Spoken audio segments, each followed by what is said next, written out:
The deliberate use of vehicles as a weapon to assault large crowds of people is becoming an increasingly common terrorist tactic, in part due to the ease of access to motor vehicles. These ramming types of attacks have occurred recently to disrupt peaceful protests, interrupt large public gatherings, or as part of a larger active assailant attack against civilians and critical infrastructure nationwide. To assess the threat and identify what can be done to mitigate these attacks, we look to federal and local law enforcement, counterterrorism experts, and the private sector to learn how they see this emerging threat.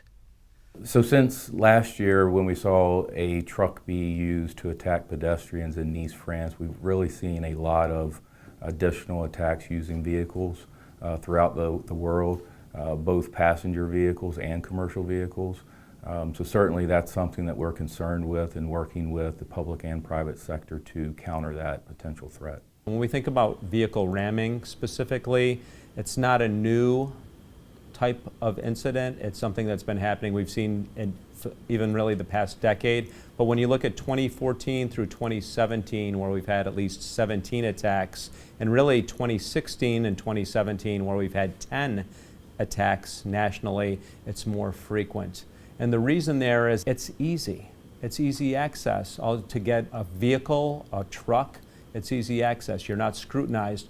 In many of the old cases that we dealt with, if people were looking to develop a weapon of mass destruction or build an IED, a lot of times they have to reach out to other people. To get a truck or to get a car, you need a driver's license or the ability to rent a truck possibly. So it's ease of access, and with the number of public events, it's easy to plan for too. We know when there's going to be a race, a Christmas market.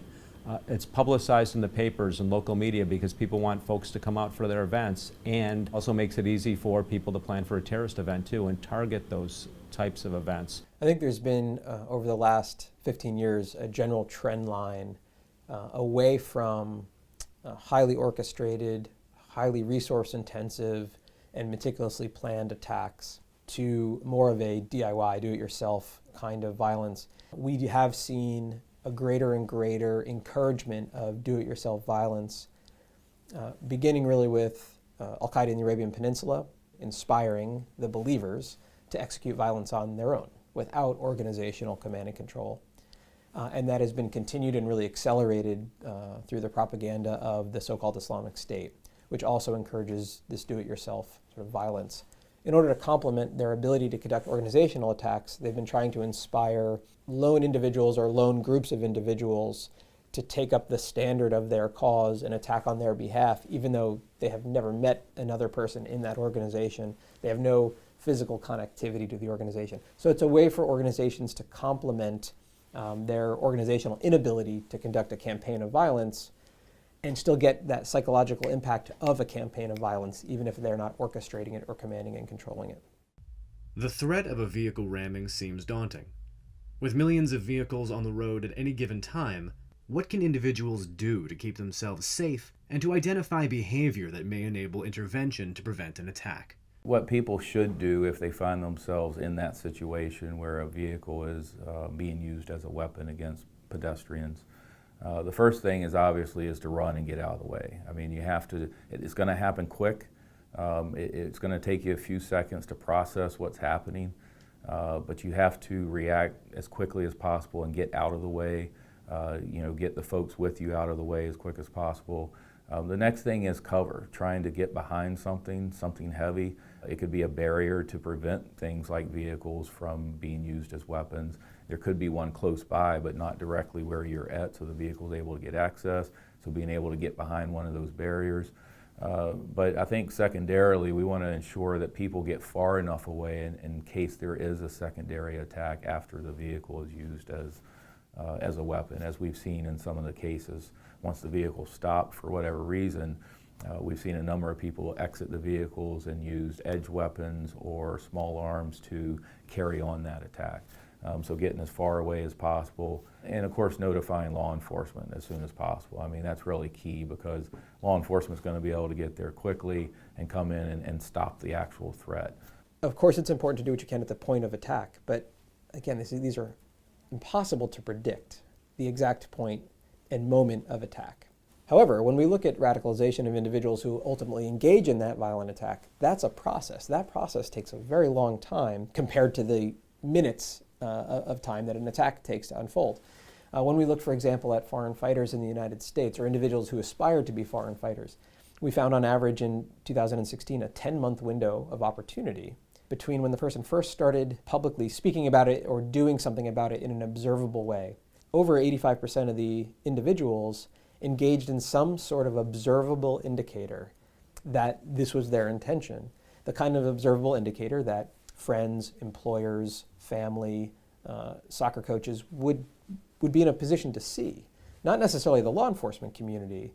They might not have that intimate relationship where they would see these kinds of warning signs, but the close cadre of people around those persons, they would be observable to them. I think it's pragmatic to try to focus on prevention and intervention programs because the opportunity is just so much greater there than trying to secure every soft target all the time in a free and open society that values its freedom.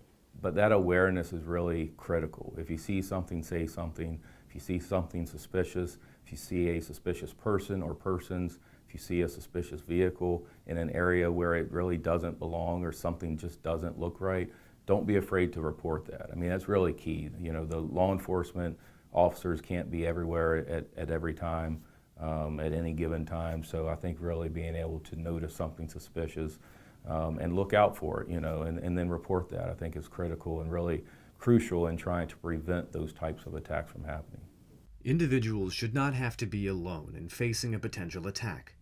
What policies or proactive measures can organizations take to mitigate threats to the public?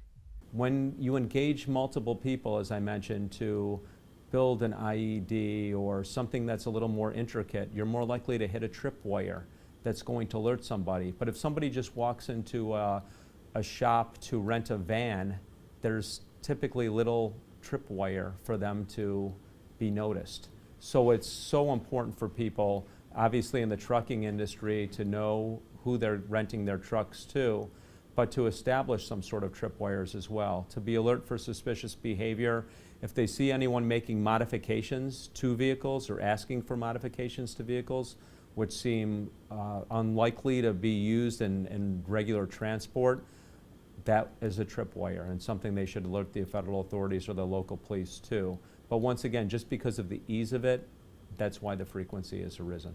For soft targets and facilities and buildings, they're certainly going to start looking at using barriers and bollards and other type of equipment to maintain that distance between vehicle access to those facilities and to those buildings. One of the other things that we've done to work with some of the commercial industries is having a partnership between private companies that maybe could supply heavy vehicles like trucks or buses to use in a community to protect soft targets around events that are going on in the community. It could be around parades, it could be around other type of events, maybe sporting events and things like that, where companies are willing to step up and help out their community, use those vehicles for barriers to protect pedestrians. So people can go about their daily business and enjoy their daily life and not have to worry about that potential threat.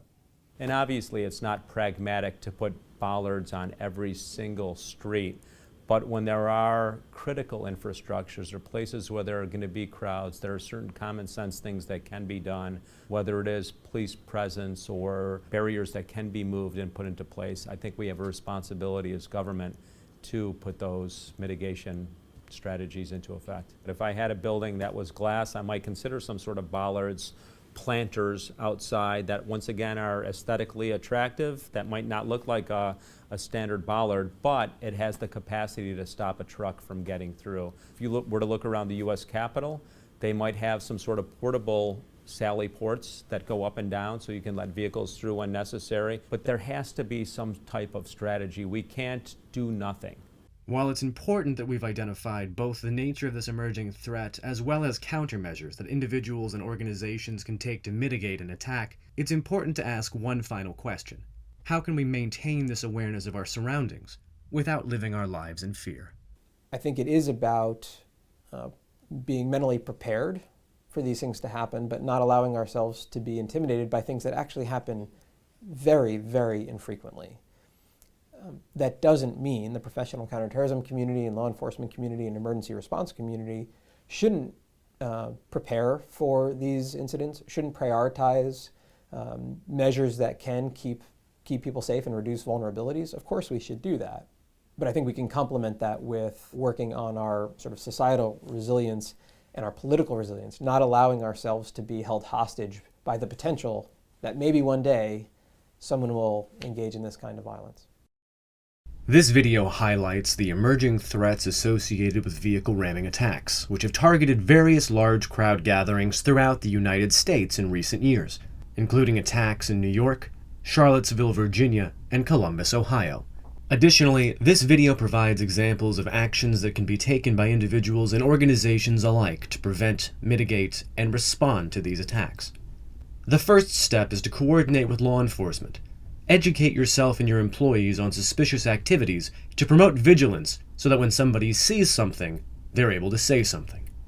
Be aware of behaviors that indicate a pathway to violence and promote mechanisms that encourage reporting of suspicious behaviors. Look at opportunities to implement physical security measures, both passive and active.